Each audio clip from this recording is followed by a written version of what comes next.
আলহামদুলিল্লাহ বললে কি হবে?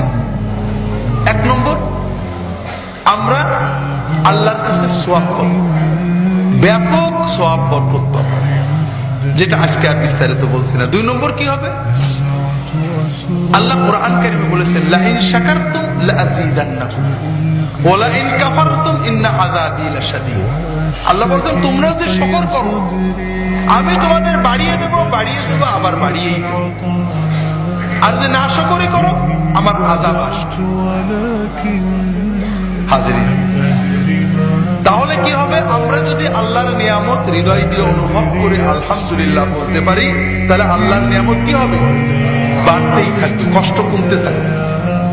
আমাদের বুঝতে হবে, মানুষ হিসেবে কষ্ট নেই এমন কেউ আছে নাকি দুনিয়াতে?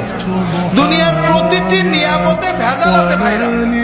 সবচেয়ে বড় নিয়ামতে সবচেয়ে মজার জিনিস খাবেন, খাবার আগেও ভেজাল, পরেও ভেজাল আছে না? আগের ভেজাল কি? কষ্ট করে বাজার করো, রান্ধো, চোখ জ্বালা করো, কেনো, কাটো, আছে না? পরের ভেজাল কি? বাথরুমে দৌড় থাকে না? দুনিয়াতে এমন কোন নিয়ামত নেই যাতে ভেজাল নেই, কারণ ভেজালহীন নিয়ামত কোথায় আছে? আল্লাহর জান্নাতে আছে।